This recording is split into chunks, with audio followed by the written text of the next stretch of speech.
governance, and personal interactions. Hence, the need for stronger commitment to data protection, privacy rights, and cyber security. Recognizing the role of NDPC in this regard, I wish to extend our profound appreciation to Nigeria Data Protection Commission, NDPC, under the distinguished leadership of Olaolu Oguntuyi, who is a board member of CYMS. Not yet around. We are still waiting for him. Any moment he is available, we are going to let you know him. And there is one person that if I don't recognize him or I don't call him to the top table, this program is meaningless. And I'm talking of the guest speaker for today, in person of Mr. Tim Akowo. A round of applause for him, please. Keep on clapping on the guest to his seat, please. From Mr. Tokunbo Olaoluwa Smith. A round of applause for him. This is a man who is an epitome of humility. This is about behavior, institutions do, leadership does. Compliance must go beyond documents and checklists. Privacy must become a culture, not just a regulation. It must be understood in boardrooms, in government, offices, startups, and in classrooms, and in everyday digital interactions. So today, on Data Privacy Day, my call is simple. To government, continue strengthening enforcement and public trust. To organizations, embed privacy and ethics into your system. To professionals, treat privacy as a core ethical duty. To innovators, build technology that respects human agency. And to citizens, demand accountability for how your data is used. Let us remember this. No privacy, no free thinking. No trusted innovation. As we mark Data Privacy Day today, let us recommit to building a digital future where technology empowers people, protects rights, and earns trust. Protecting personal data means protecting Nigerians. The responsibility belongs to all of us. I am very confident that you will learn, enjoy, and network today. Is the teacher around for recognition? But you can't do it. Oh, the teacher is around. Without the teacher, it's not like football man. Without a good coach, no team will win. So I also want to appreciate somebody who brought me into information technology. That was 1972, when my mother said, I just finished a course in UK, and there is a profession that will rule the world. Tokunbo, go and do that profession. Go into it, that computer will rule the world. And today, it's not ruling the world. She told me in 1972 that profession, I just finished a course on it, is going to rule the world. Today, there's nothing you want to do that you will not do with computer. Yes or no?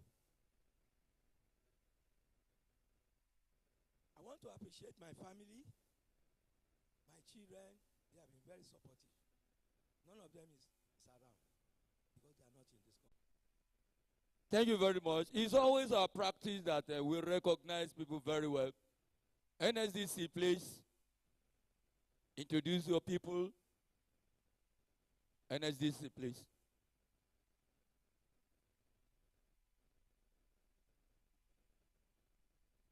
Thank you so much, moderator. From the Nigerian Security and Civil Defense Corps, Lagos State Command, we're here to represent their state commandants. Mr. Adidos from Sunday Keshiro, who has graciously asked us to join in this event. I'm also leading the team. I am Superintendent of Corps Oluwaseun Abolurin. I'm the Public Relations Officer of the command. Thank you. Morning, everybody. Morning, everybody. I am Assistant Superintendent of Ola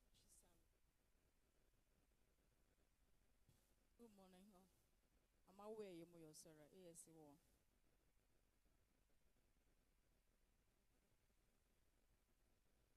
Good morning, everyone. My name is Ifeanyi Emmanuel. I'm an assistant superintendent of corps.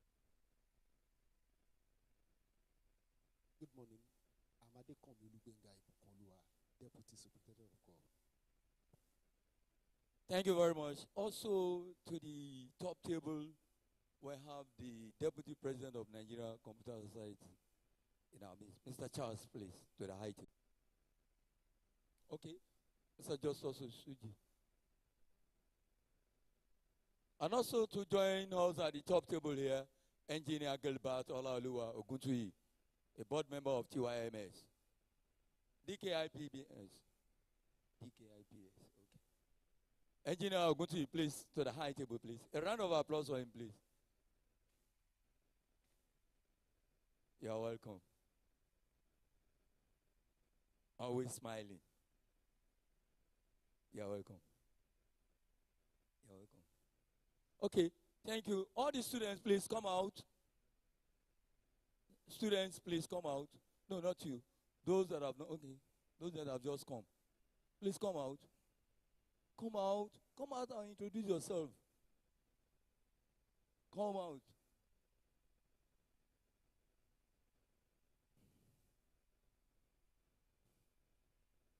The young shall grow. Abi? And we say they are the future leaders of tomorrow. Please tell us your name, the name of your school, and what you intend to study. College.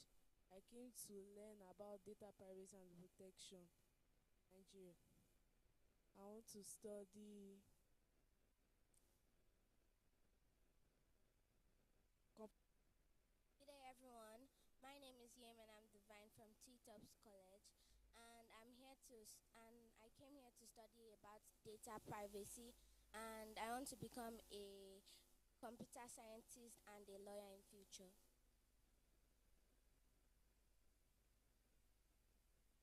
Good morning, everyone. My name is Raimi Azima. I'm 13 years old. I came from T-Tops College. I'm in GS3.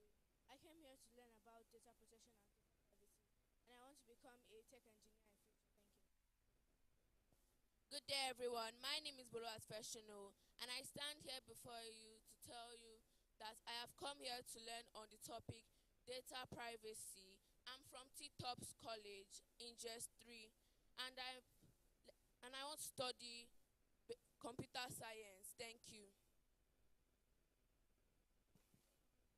Because the guest speaker is already waiting for us.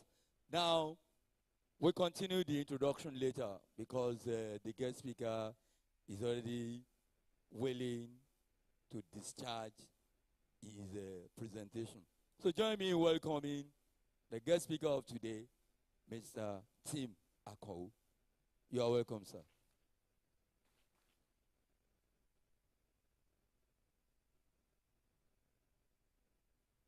Continue to clap for him until he gets to the top table.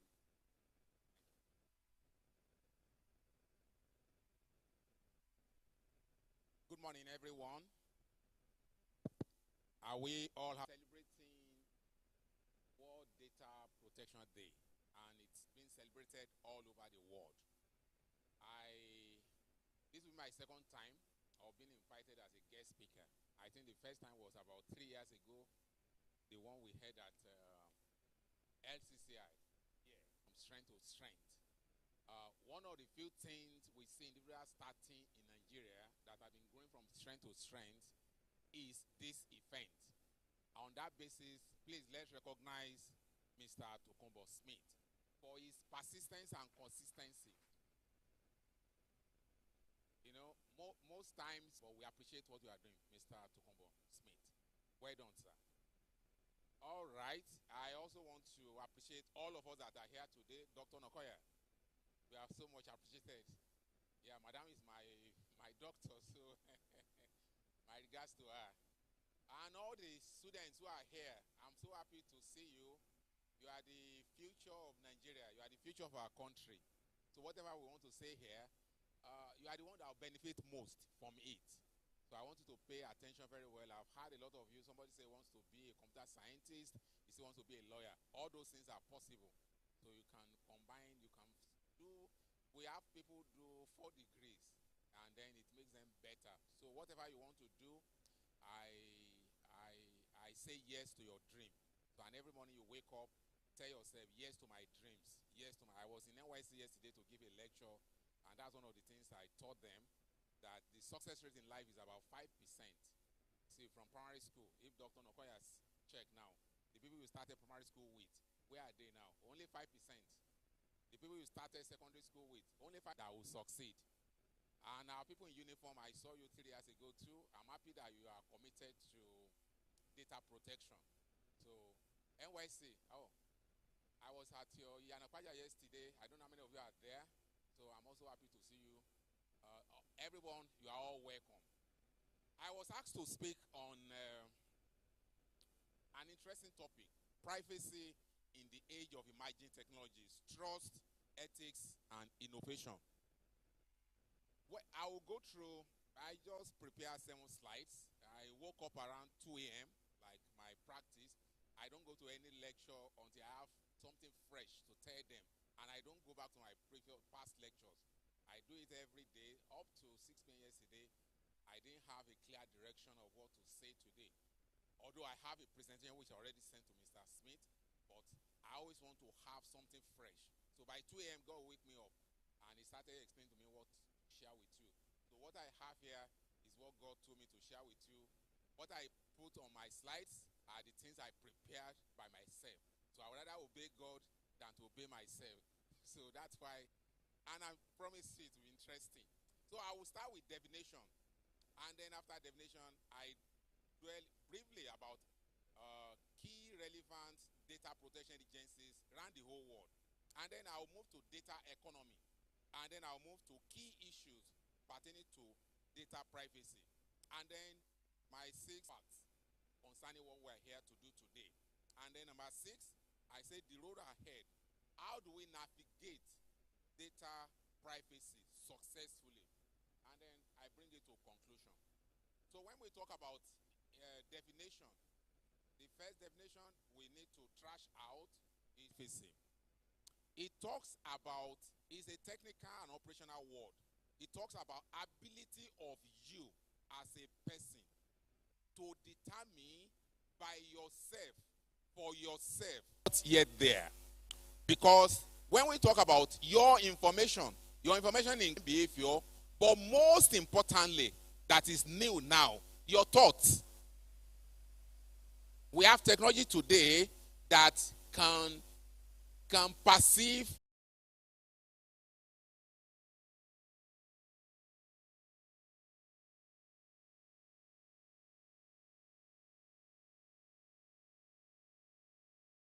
Google my blue dress, or you don't like my face, or you like my face, or you don't like my haircut, or you like my haircut, then data privacy will become an elusive thing. So that's the definition. Your ability to determine when, how your data is collected, used, and communicated with others. And today your data is being communicated to others without you knowing. And your data is everywhere. Your data is in telecom, your data is in the bank, your data is in NEC, your data is in JAMP, your data is in WAEC, your data is all over. So do you have that control? That's what we are here to discuss today. And that's what is being discussed on the future of our economy. So when we talk about emerging technologies, what do we mean? What are the emerging technologies? Number one, we talk about artificial intelligence. One of the young students there said, you want to be an AI expert. Fine. That's a great line per month in the US now, because we don't have many of them. Those are the guys who work in Chat GPT. Those are the guys who work in Google AI as well. That's one of the hottest skill in the world that you can have today. So AI is one of the emerging technologies. Number 2 is IoT, Internet of Things. Globally today, we have about 75 billion devices that are connected. This speaker is connected to television. This AC connected to this speaker. This AC is connected to the kitchen. So there are 75 billion devices that are connected globally. That's IoT. It is through the power of chips that those things are connected. Your permission to take everything you are doing. When you get to the airport, surveillance is there. When you get to hospital, surveillance is there. Sometimes they write it there. Most times they don't write it. So the ubiquitous biometrics is one of the emerging technologies.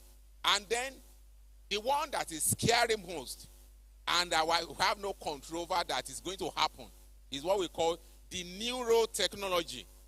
Neurotechnology. That is the aspect of a technology that will be used to know what you are thinking. Neurotechnology. It's very new. It's there now. Google has done. So that's one of them. And then we have quantum computing. Quantum computing is the ability of computer processor to process whatever is being done today 1,000 times faster. So when Apple tells you, or WhatsApp tells you end-to-end encryption, that whatever you are saying on this WhatsApp chat is encrypted, it's true. But quantum computing has the capacity to break everything that is encrypted. So it is faster 1,000 times than what we have today.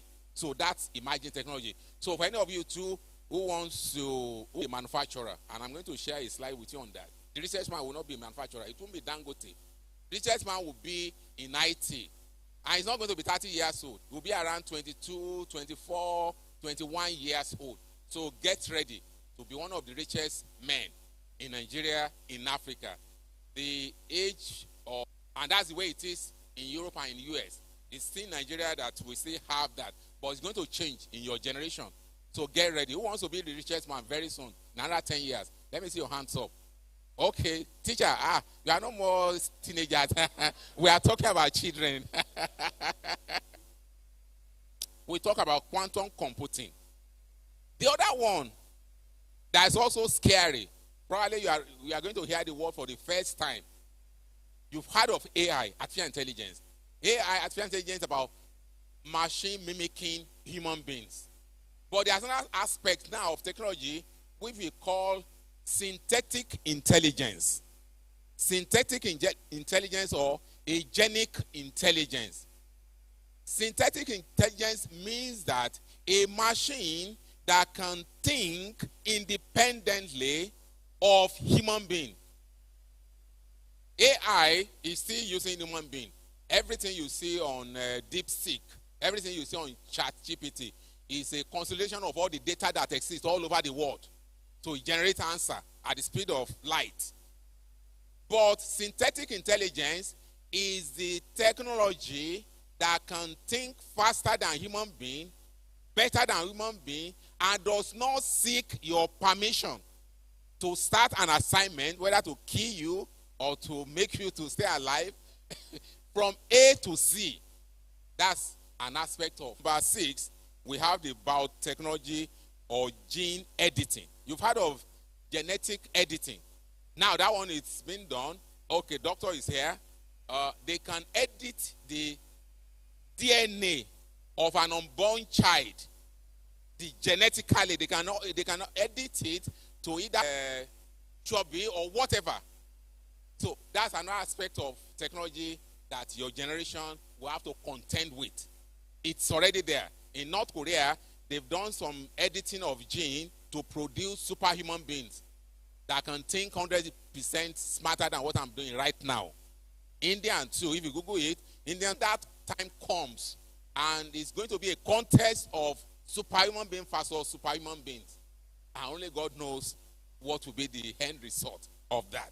So that's another emerging technology. The 9th emerging technology is 6G, or the next generation connectivity. So 6G, or the next generation connectivity, is 100% times faster than what you have in 5G today. Whatever you see in 5G that do like this when you press your internet, CG is 100% faster than that. So it gives you real-time, ultra-low latent communication. As it's happening in Turkey, it's happening. So when you want to, everything itself at the speed of light. South Korea is leader in that one. They are already, South Korea, China. So those two countries, South Korea started it first. China has launched into it. America too has dabbled into it. So that one is coming. And then the 10th one I'll leave with you, that is what we call digital twins. You've heard of augmented reality and virtual reality, which means they can create a digital twin of myself. As I'm here now, I can be in Sweden, still talking like this. I can be in Denmark, still talking like this. So that is what we call metaverse. So Facebook is the leader in metaverse globally. So that's another technology that you must take care of. So these are emerging technologies that we need to take care of. Now, the topic also says trust and ethical. The trust means that the confidence users have that their personal information is treated with respect, that they will use your data with respect and as you expect them to do. So that's trust. If you don't trust them, then there is no trust. Ethics means that moral principle guiding, governing the collection and storage and process. When MTN is taking a decision or banks are taking their decision, you are not there. So this speaks to ethics of an organization, that are they fair to you with your data? And then are they transparent enough? And are they accountable to your data? Because you may give your data to a telecom. A boy in charge of we call them computer administration. They are always small boys. So he can pull out 5 million of that data and sell it for 5 million naira without the knowledge of the organization. So that is what we call accountability. You gave your data to them, but are they accountable? Do they have a system in-house to know when that small boy is pulling out a data of 5 million people? Probably he wants to go to Canada, and the immigration and all those things. That's what makes those boys to do that.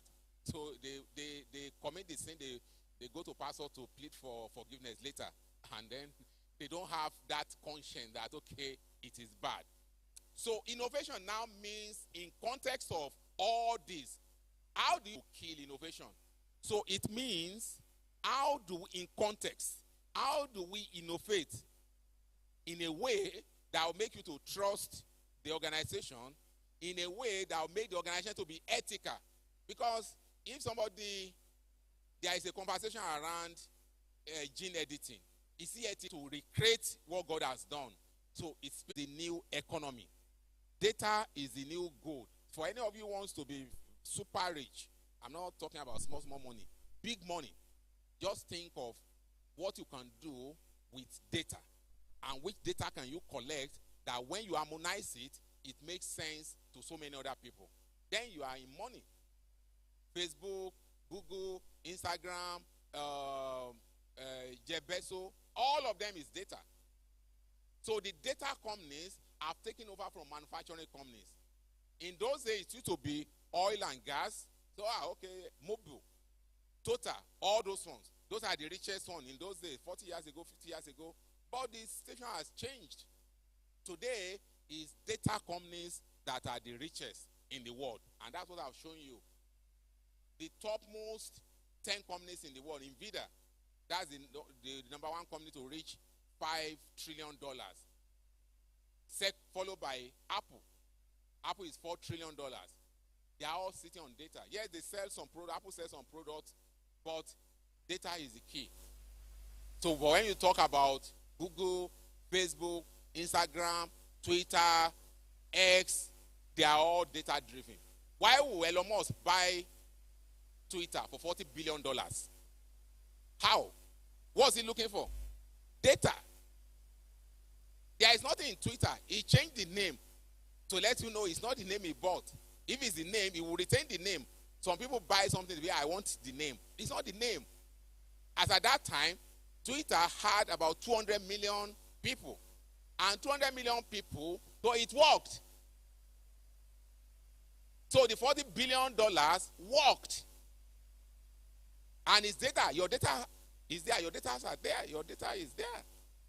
I'm on X, it's money for him. I'm on Twitter, it's money for somebody. Now, what are the key issues in data protection today? What are the key issues?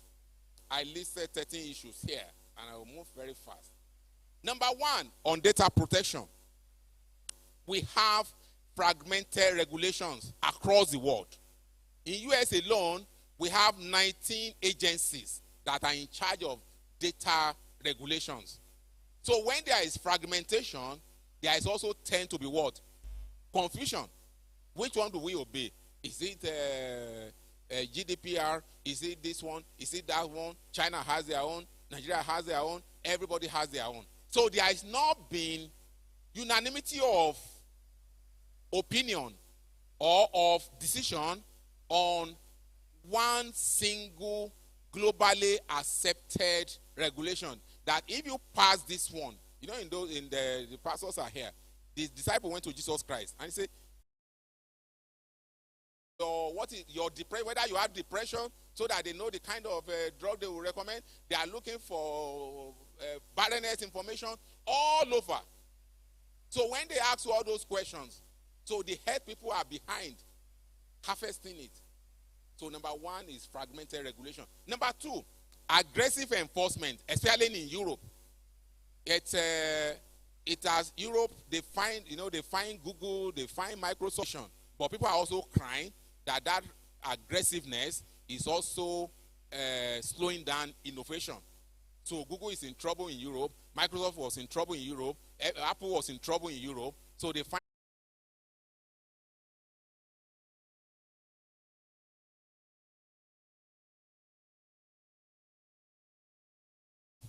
to market Trump to them, and it equally worked. So, number four, rising shadow AI tool. There is AI tool now we call shadow AI. Shadow AI tool. Shadow AI tool can penetrate whatever security anybody has in place and harvest the data for commercial purposes. Number five, third-party vendor. This is the weakest point of all organizations.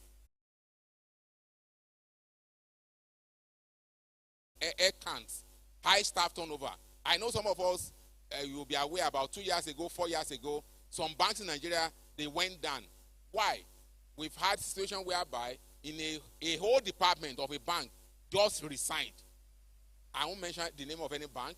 The entire department just resigned and went to Canada. Some went to Australia.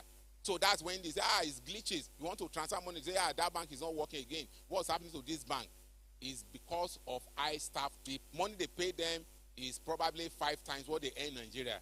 So they just even don't bother to resign again. They just take off on a Saturday, and then when they get to India, they write the employer, please find a space for yourself in your life to forgive me. I'm already now in Canada. So, and they are not coming back. So it's not that I'll wait for you. When you come back to Nigeria, I'll deal with you. You can't deal with them. They are already gone forever. So that's another issue affecting cyber regulation. Number 7, misuse of geolocation data and neural data non-compliance with data minimization. What is data minimization? Data minimization is that a company must collect the minimum data required for that particular exercise that is being carried out. So if I want to go to bank now, I want to open an account. You ask me, what's my religion? What has my religion got to do with the bank bank account I want to open? So when you say, okay, my house address, probably yes.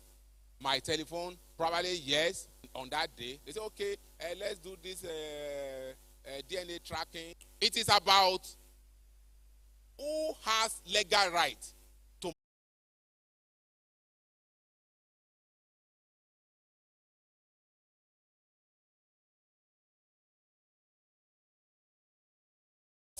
surveillance capitalism is about Who has legal right to my data and misuse it? Suleiman, very strong guy. He took aeroplane that place, and they knew when he arrived at the airport. They knew when he entered a car. So in between, the information is already known to some people, whether in the airline or whether from the car. And so when we talk about smart city, driverless car, automated, all those cars that we ride now, they all have gadgets that listens to us. The smart speakers, if we have smart speakers here, it listens to us and it can transmit everything I'm saying. If I abuse Trump, it will transmit it to US. And you spoke somewhere, you abuse us, okay, here you come. So I'm not going to abuse Trump. Okay. So, but Suleiman, information was gotten. Some people, when they were taken out in the hotel in UAE, so you must have logged your information in the hotel, and some people, through the back door, who harvest that information in the hotel, since your name is known, your password is known, and they trace it to your DNA too is known. So when you are checking to the hotel, then the state actors know. When you enter a aeroplane, the state actors know. So may we not sit in the same aeroplane with somebody they are looking for, because they don't mind wasting so many lives for the sake of one target they want to get. So we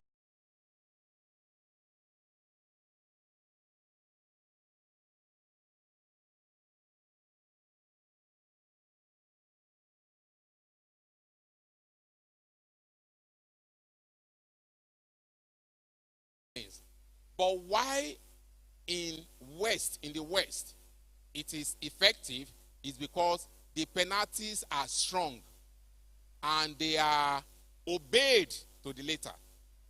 You can hardly escape. But in Nigeria, we've heard of situation where a telecom company also was found guilty eventually. Yes, they paid some penalties, but it became political. Okay, if you penalize them, will they die? Okay, people will lose jobs. Data cannot be transferred to countries of particular concerns. Which is your country? Are you not from country of particular concern? So that is why, if you go to internet today, you want to do some transactions with some companies that are located in US, it will tell you this facility does not exist in your location. That's where it's coming from. DOJ, Department of Justice, bulk data transfer rule. That when your country is listed as a country of particular concern, we cannot trust our data with you. So there are certain things Ghanaians can do. Nigeria cannot do it. It's coming from that rule. So when Nigeria was tagged as a country of particular concern, we just joke about it. We didn't do much about it. Yeah, thank you. Now, 2 more slides. Seeking truth from the forest of facts. Number 1, what are the facts that we need to go home with? In terms of average total cost lost to data breach, it is $4.45 million, according to IBM. So the highest region is USA. Per data breach in USA, it cost them $10.2 million. And the highest sector, which is what the heads have been saying, the highest sector in the world pertaining to data breach cost is healthcare sector. It is $7.2 million yearly. That's at 2025. The sector with the highest data breach is healthcare sector. The country that is most expensive for data breach is US, $10.2 million. But total on the average worldwide is $4.4 million. 94% of organizations globally have experienced data breach from third party. Number 3, only 20% of consumers fully trust organizations to protect their data, according to Cisco. Number 4, 3 to 7 days is the average time to identify and contain a breach in 2020. So it's like somebody who is sick and he doesn't know on time. So for data breach too, it takes a company an average of 327 days to know you've been hacked, that you are sick. But when you apply AI tools, it reduced to 249 days. So for organizations to protect, AI tool automation reduces your vulnerability. Legislation, including Nigeria. Top 3 attack vectors in 2023 include stolen uncompromised. What you want to do with your data. That's number 1. Number 2, if you put privacy in your design from word go as an organization, you'll be more secure. Number 3, adopt zero trust, strong access control. In data security, there is what we call zero trust. Zero trust means that I don't trust nothing, and I'll verify everything. Because every vulnerability comes from the source you think is trustworthy. So when the state actors want to get an individual, they can use the name of his girlfriend, they can use the name of his mom, or whatever.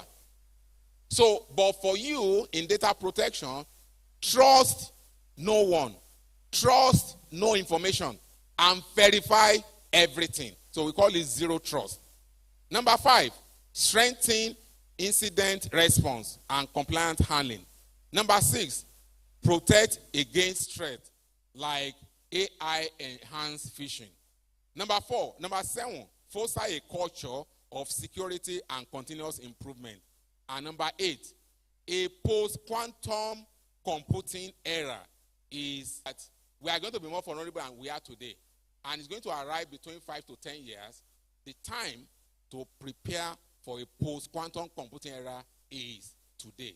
On this note, I want to thank you so much for listening to me, and I believe what I've shared with you will be of benefit to you. Thank you. I wish all of you a good workshop and a good deliberations. If there are questions, I can take 1 or 2 questions before I go. Thank you. A round of applause for him once again, please. I think he deserves a standing ovation for a paper well presented, please. In fact, may your shadow never grow less, sir. Thank you very much. A paper well presented. Yes or no? Yes or no? Thank you very much. Please, let's be seated. Thank you. Let me just quickly recognize the following set of people. First and foremost, let me recognize Mr. Steve Olayinka, Managing Director, Fulayid, FITD.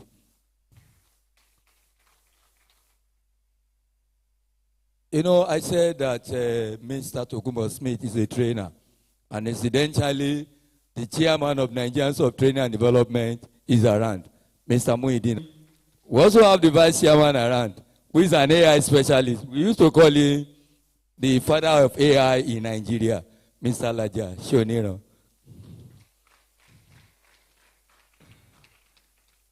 Thank you very much.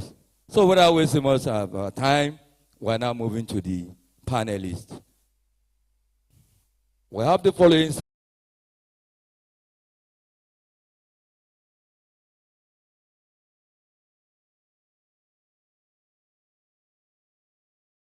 Applause for her as she's going, please.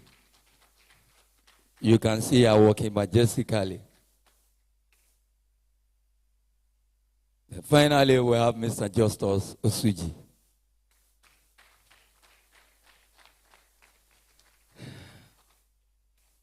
Thank you very much. Those are the panelists. Don't worry, we're still going to recognize the adjoyers. Okay? Don't worry. Thank you. Thank you very much. Please put our hands together for the wonderful MC. Please, let's put our hands together for him. You've really done a very great job. And without wasting much of our time, we'll be moving straight to the panel session. But before then, the panelists who are seasoned professionals, they have been tested in various ways, and this set of people will be coming around to open our eyes to so many things that we need to know, because we are talking about World Data Privacy Day, and there are so many things that we need to do, and that is Mr. Tim Akonho, who really digged into so many things that we need to know in the area of data privacy and also in technology. I wouldn't want to repeat on what he has said earlier on. So, while we go straight into the meat of the matter, that is the panel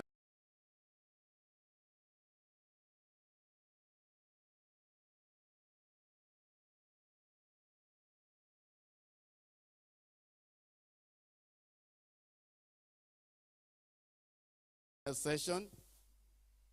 My name has already been introduced, but let me quickly introduce the panelists once again so that we know who they are. The first person I will introduce is just next to me here. That is the person of Dr. Kunle Onokoya. Dr. Kunle Onokoya is the CEO of Cedar Crest Hospital and is also a pastor and a business owner. Please, let's put our hands together for him. And he's definitely going to talk to us today based on different areas that we are going to benefit from. The next sitting to him is Mrs. Roslyn Ilori. Please, let's put our hands together for her once again. And she's a seasoned technologist. She has a lot of experience, and we are going to benefit from her as well. And last but not the least is one of the, when you hear the word president, you just have to adjust yourself, right? And it's not just the president, it's the president of one of the very strong, outfits in Nigeria. So let's put our hands together as I welcome Mr. Justus Osuji, who is the president of Isaka Lagos branch. Please, let's put our hands together. Yeah, I want to appreciate the convener of this, Okumbo Smith. I see him as a father. He is my mentor. And I work in health sector. I'm a digital health and health informatics expert. And when you came into the health sector, that is the Ministry of Health, Lagos State, the ministry to achieve that, and that has been in the history now. And of course, no one can beat that, history for now. So I want to really appreciate him for bringing everyone of us here together. So shortly, I'm going to bring up. Thank you very much, President and Chairman of Council of Nigeria Computer Society in our midst. Intelligence, computer engineering. You can see the President and Commander-in-Chief of Nigeria Computer Society. A round of applause. We truly appreciate your presence in our midst. An honor to have you here. And the NYC, like I said, before we go into the panel session proper, the panelists we have here will have something to discuss with us based on the subject matter that we have come to do here today on World Data Privacy Day.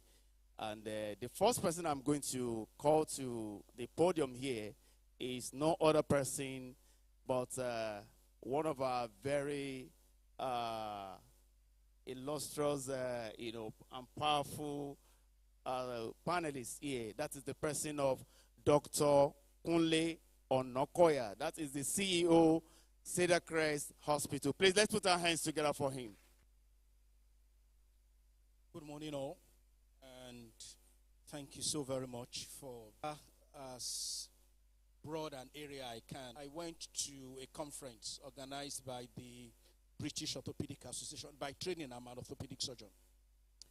And one of the sessions at that conference was this very, very strange topic called data privacy. And to a session for which we had all paid big money, the hall was full by the time, at the time we started. By the time we finished, there were only about maybe 7 or 8 of us left.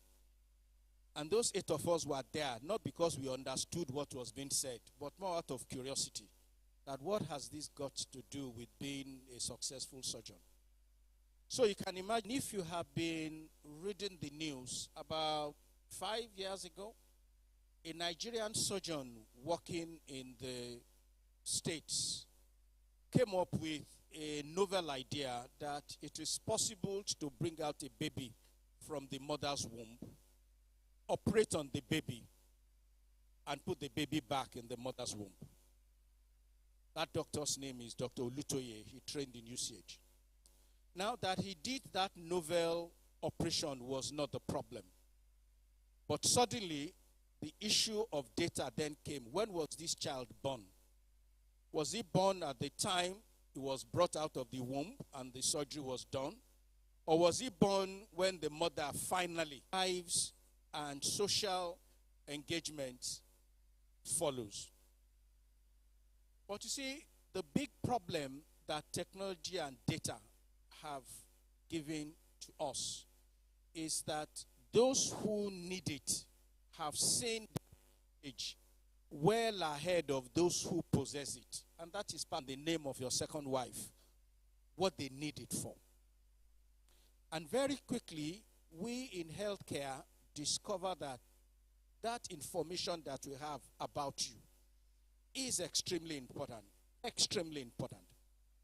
The HMOs need it. The HMOs, for them to be able to tell you how much to pay, they want to know that if they gather 140-year-olds, how many of them are likely to have hypertension? How many of them are likely to have diabetes? But you see, at the time they gather that information, you don't know that somebody is going to need it for profit. So this asset that you have, and it's about one of the most valuable assets that you have, you give it for free. And those to whom you have given it for free,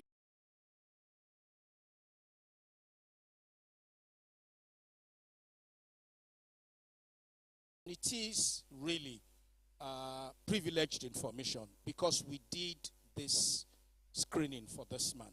But the man is not yet employed, have any right to that information. In fact, the company very foolishly have asked that these people should pay for the medical test. And then if we employ you, we will refund. Why they did that, I don't know.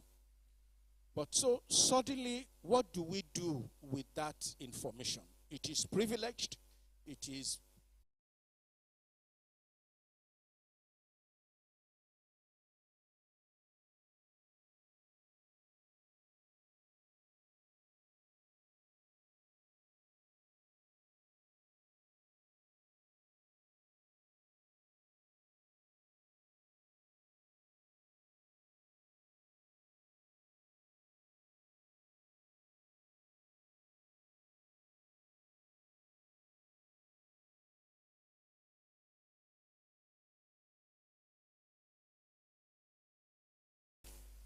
and legitimate interest.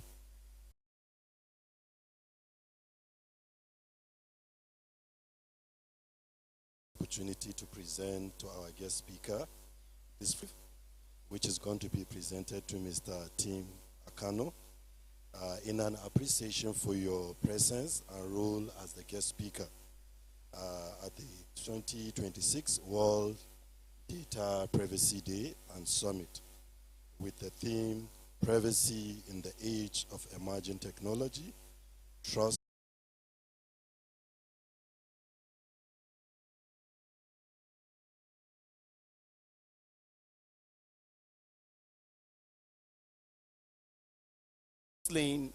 Ilori for just 5 minutes talk with us. Thank you. Thank you very much and good morning, everybody. It's a privilege to be here, stand to do this in 3 to 5 minutes. So we are looking at privacy in the age of emerging technology, trust, ethics, and innovation. So we are talking about, a lot has been said this morning about data privacy, but I'm going to be talking on, from two perspectives. One as data subjects are the owners of the data themselves, you and I, and then the organizations that manage this data. And then we are looking at trust. The keynote speaker spoke a lot about the emerging technologies and all the things that are happening, the opportunities and all of that. Can I trust you with my data? So I've come on your platform as Google, as First Bank, as whatever bank, as payment system. Can I trust you with my data? What happens? I was at a bank. I'll give 2 examples of this, and then I believe you and I can find ourselves in that. I was in one of the top banks in Nigeria. Today is Wednesday. I think it was a Monday. So I went there to replace my ATM card, and I was given this note, a booklet to write and to sign. And I challenged them. Data you don't even know that's being collected. I don't want to repeat that because so much was said about that during the keynote. So privacy is no longer a technology problem. Privacy is no longer a legal problem. Privacy is a human problem. It's a human issue that we have to deal with. So it's not because, we have all the gadgets and all the legal terms, we have the governance and all of that. It has become a human-centered thing. And there's no way we can build technology without, if we have to build it effectively, that human will not be at the center of it. It's not about the technologies at the end of the day. We cannot build a future that is that again. I'm trying to remember. But at the same time, the technology we are building, human has to be at the center. Whatever technology we are building, so as an organization, we should not be asking to be at the center. Whatever technology we are building, so as an organization, we should not be asking ourselves that should we build this product? Rather, we should be saying, we should not be saying, can we build this product? We should say, should we build it? Who can we build this product? We should say, should we build it? Who will be affected? Who are we going to be exposing by doing A, B, C, and A, B, C? So we need to ask, is it morally right or morally incorrect for us to build what we are building, even as we continue to build? And lastly, I hope it's not, I'm not done beyond 3 minutes. Still. And then to the younger one, your data is very important. Some 2 years ago, schools, they do what they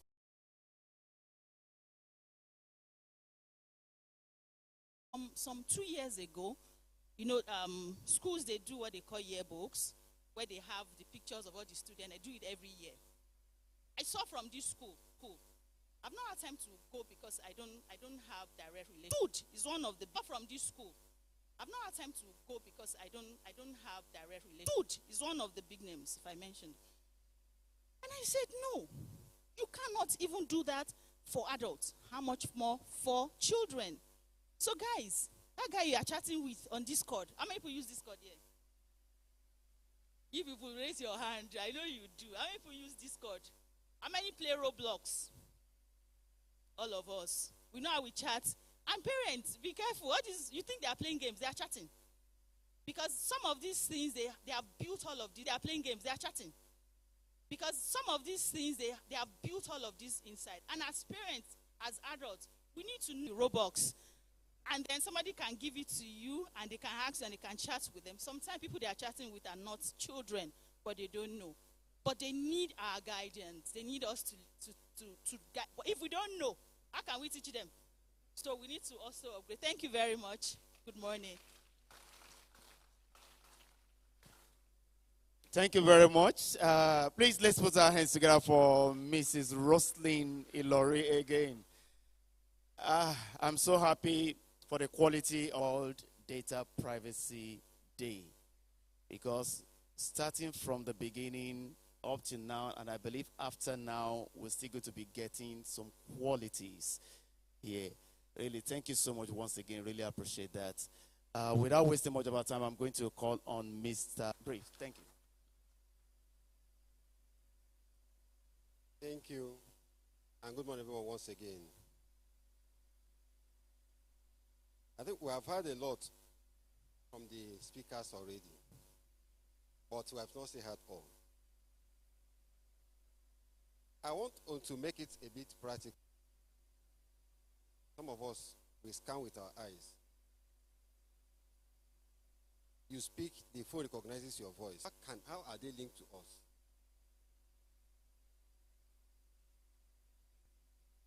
As you're coming in, your data is being captured. You move from this location to another location. Your network provider will tell you, you are now in a 5G activated location. How did you know that you're there? We are all being tracked at every point. There's much information about us that are there online. Even as you are now, you may think that nobody knows you. Have you Googled yourself? You'll be surprised when you Google yourself, the data you see about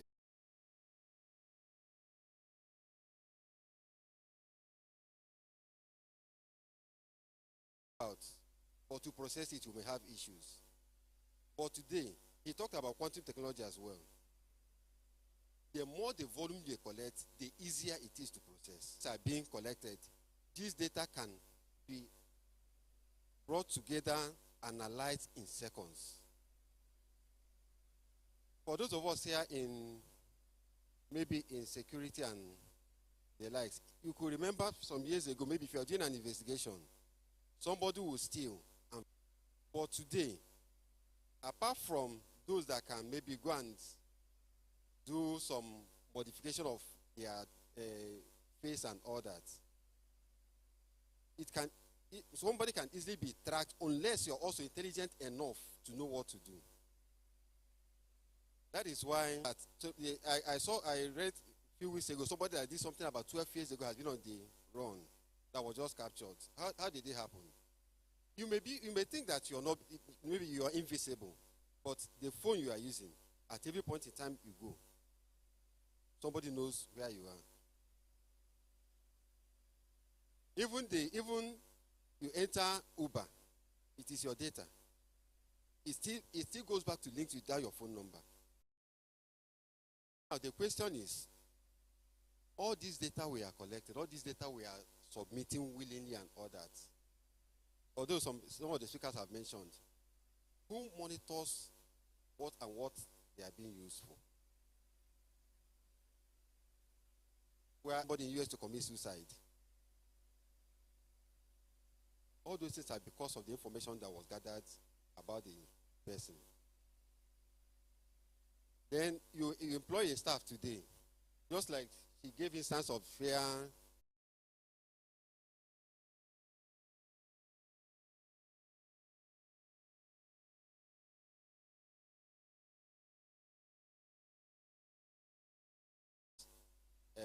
Health status, and it happens. You see somebody walk into the hospital, the person, you just go behind just to know what the person came for, because you want to know about that person's health status, and it can still be used. So in summary, what I'm talking about is, as much as we share data, as much as we think we're interacting, as much as we think that our life is being made easy, we should also be considering the other side of the information we are sharing. And we should also make sure that our privacy is paramount to us. You are the data owner. Any data about you is yours. By it's all about and the value of data. Thank you.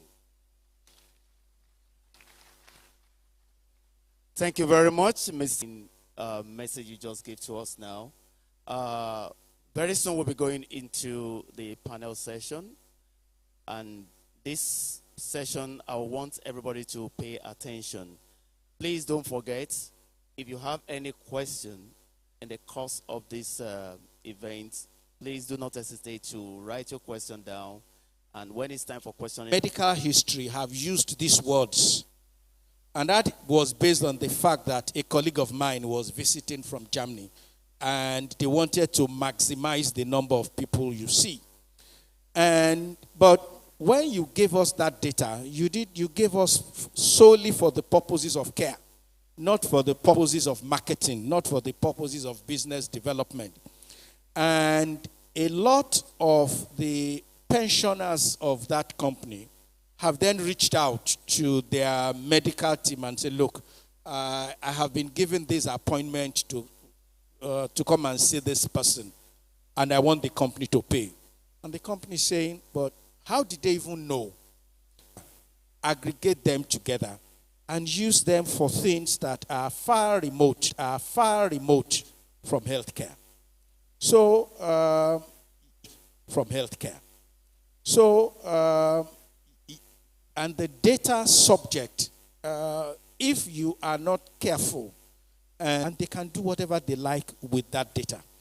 And okay, I think I'll stop there, and then if there is any further questions, we'll elaborate. In health, and when it comes to handling data, it has to be done with those people that have the knowledge, just as Dr. have rightly said, and I believe we have really learned one or two things here. So let me quickly go to the next panelist, and that is Mrs. Roslyn Ilori.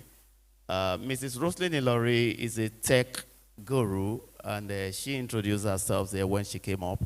And I have this question for you, Ma. Now,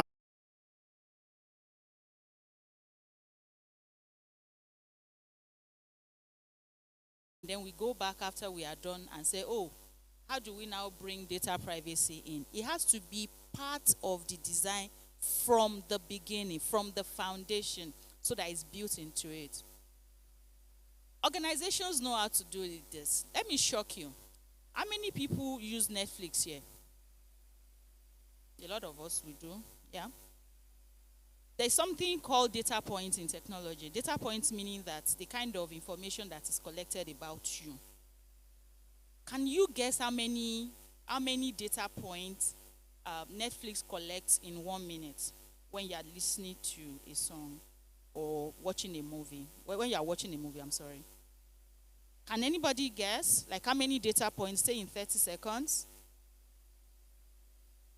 Please, I need 2 volunteers. Just give an idea. How many data points do you think is collected?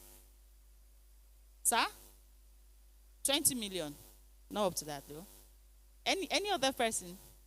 160,000 data.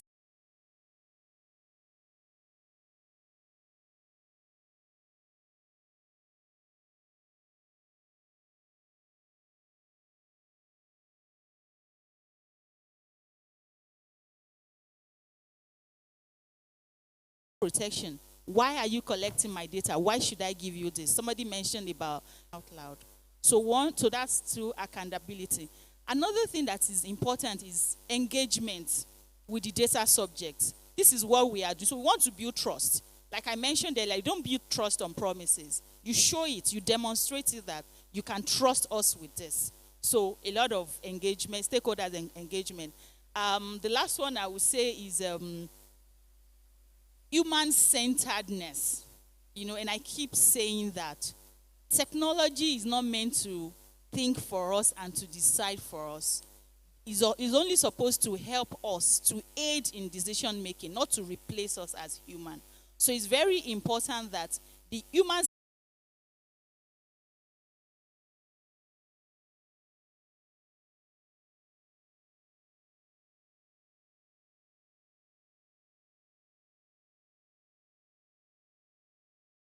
is the president of ISACA.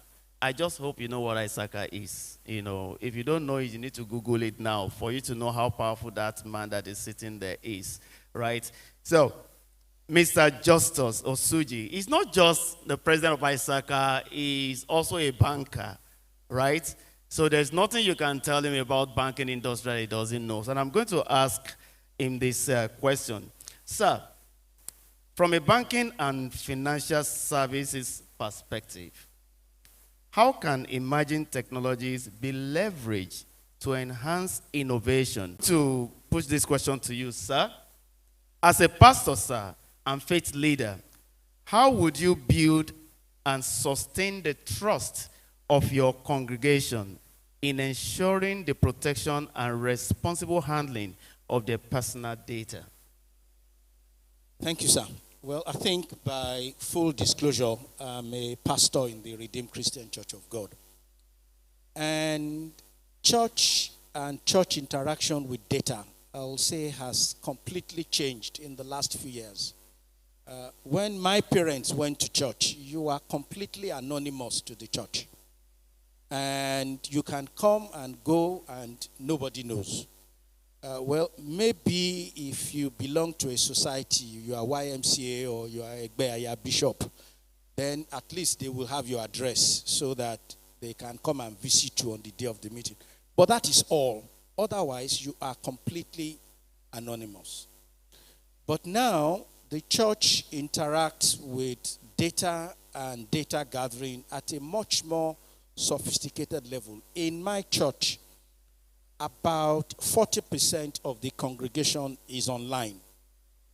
And I will imagine that some of those are online because they've traveled, because it's not convenient for them to be in church physically on that day. But I suspect that some of them are people I, as the attend the time that you log in. Some are a bit more anonymous than others. For example, if you log into some of the platforms, all we can see is the number of people that have logged in.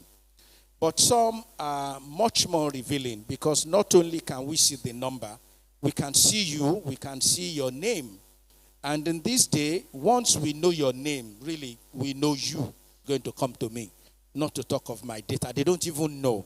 Anyway, so the onus is now suddenly on the church, not only to respect the data that it had come in possession of, but to also, whether these people are ignorant or not, to also let them know. So in my church, if you attend church for the first time, for example, we collect data. Some people will send prayer points. So suddenly, the church also now has access to what are your concerns, where are you struggling, what are you dealing with. And at the time you gave that, you gave it solely, ostensibly, that somebody somewhere will pray for you. But now the church knows so much more than that. And I think where trust can be built is for the church to go out of its way to actively seek your consent, to let you know that the data you gave to us, for example, come next Saturday, even though you have given us your data, we are going out on visiting. It's our visiting Saturday. I've abused your data. So that announcement is made. On the form that you have filled to give that announcement, to give those information, there is also a bit of a disclaimer that says that if you don't want anyone else to access this information, please say so. If you don't want us to visit you, please say so. And that then gets people thinking that, oh, okay, so this information is actually much more useful than me just giving them my name, email, and phone number. And I think it is when the church is intentional about respecting the data that is in its possession and also going out of its way to let the people know that, yes, we are in possession of your data, we'll get your consent. That helps to build the kind of trust that is necessary. But otherwise, I think if the church is not intentional and focused on that, then abuse of data privacy is inevitable. Thank you. Wow, thank you so much, sir. You see, Dr. Onokoya is, talking as a pastor.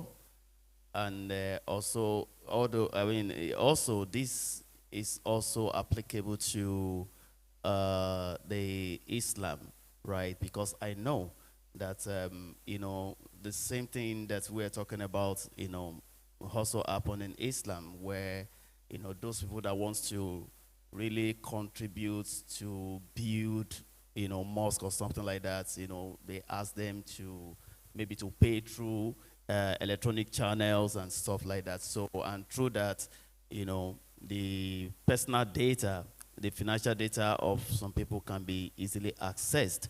And of course, this information that Dr. Nokoya just gave is to educate us, to make us understand that we still have some level of rights when it comes to sharing our data in the religious circle.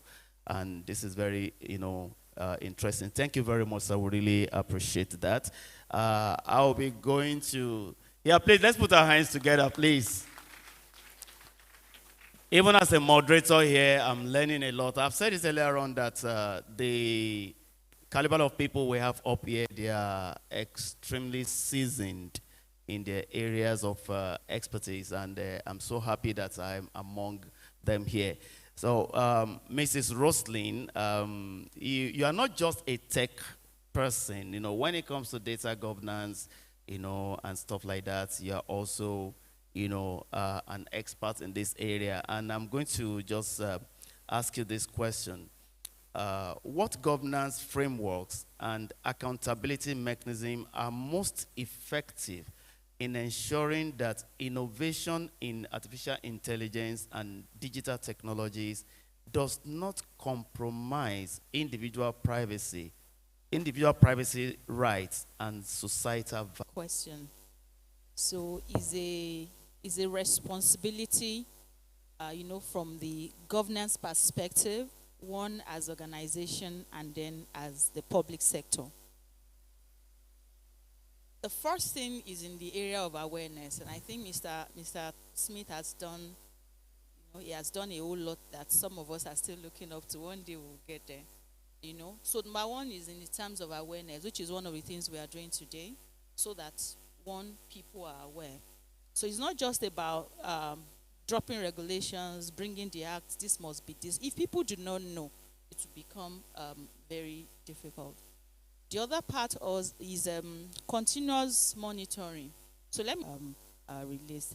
And lastly is, so I mentioned awareness, education actually.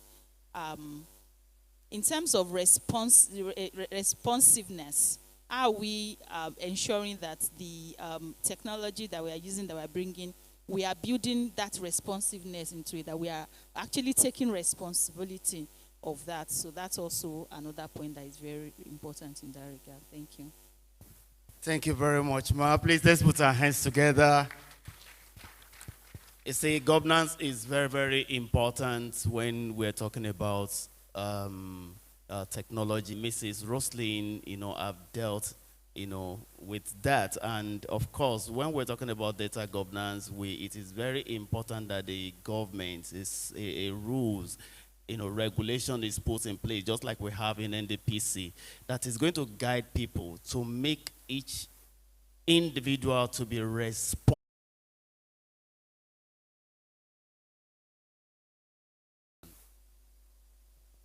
Did you get a question, sir? Yes, All right, thank you.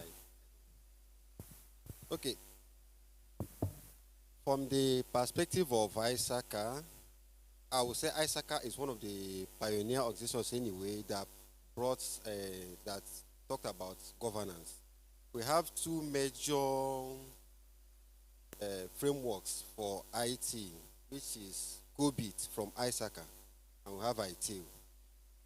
So ISACA has already taken modern regulations that have come up. Just we are talking about the acts now, like we have in Nigeria, have the Nigerian Data Protection Act.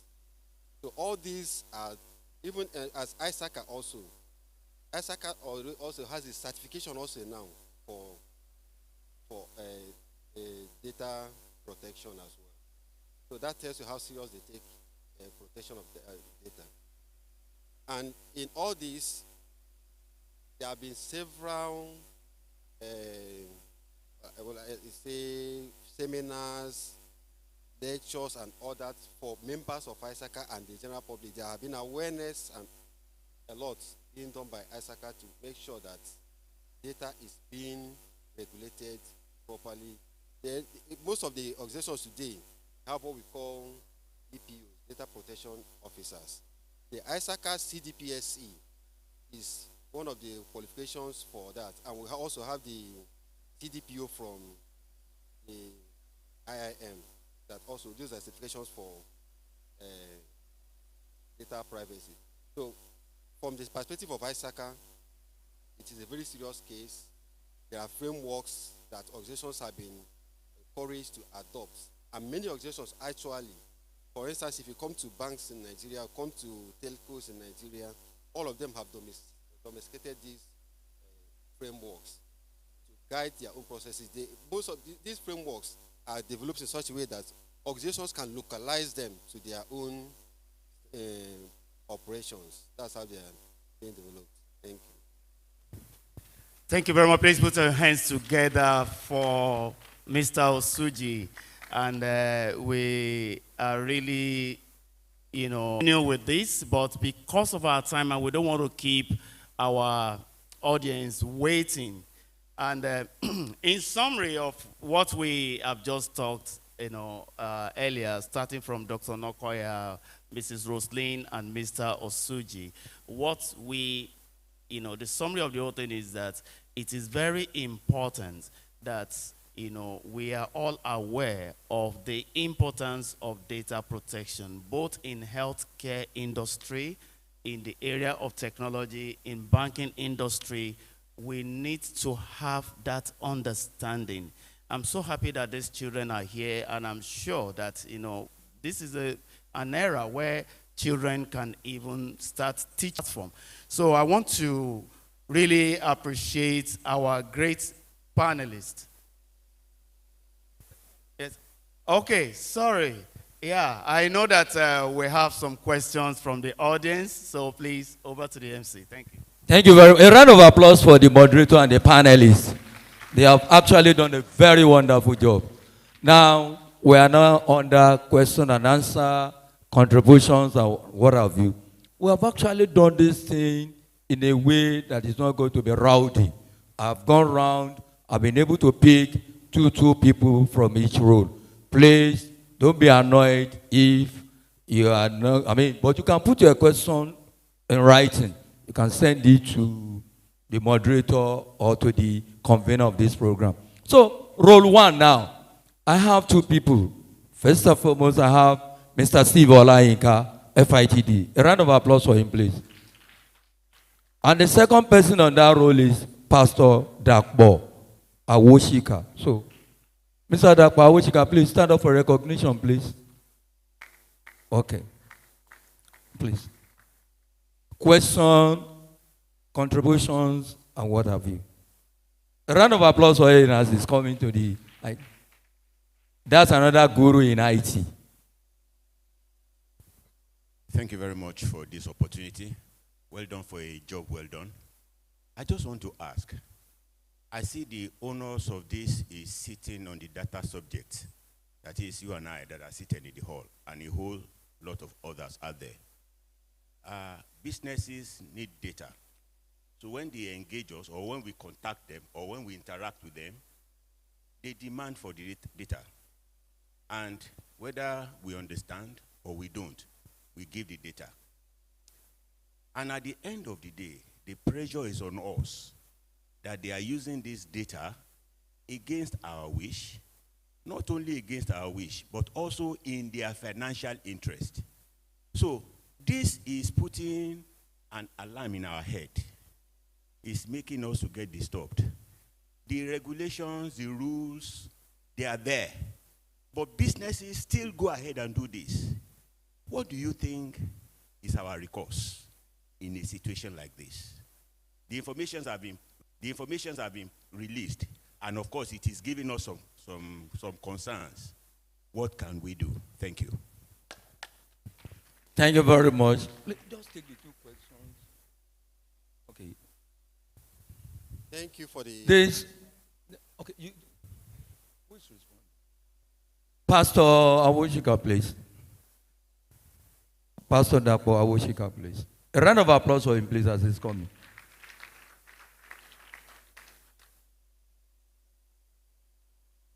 The second row should be getting ready. Immediately, they've done. Good afternoon, ladies and gentlemen. I'm almost saying, praise the Lord. I'm sorry.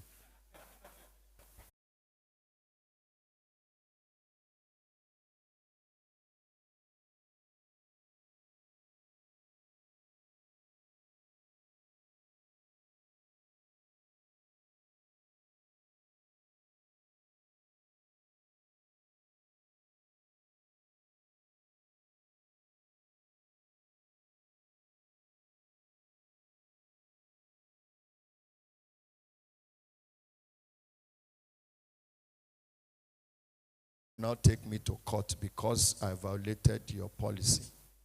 Because one of my friends, they dropped their flyer in somebody's pigeon, in somebody's box for their program.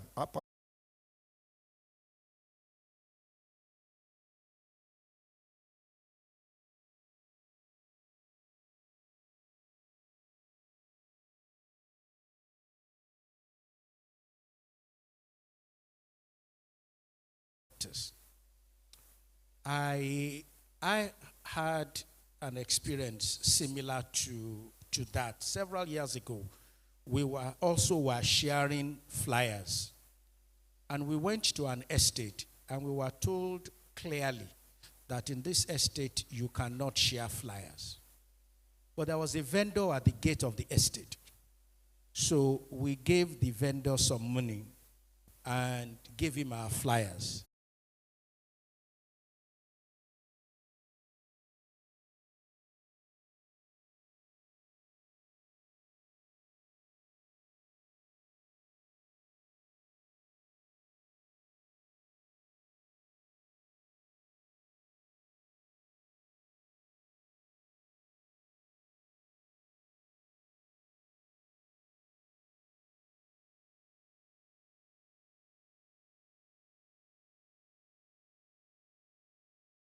To buttress what they have been saying. Please, when we are saying data protection, data protection, data privacy, please, there is no much awareness on it.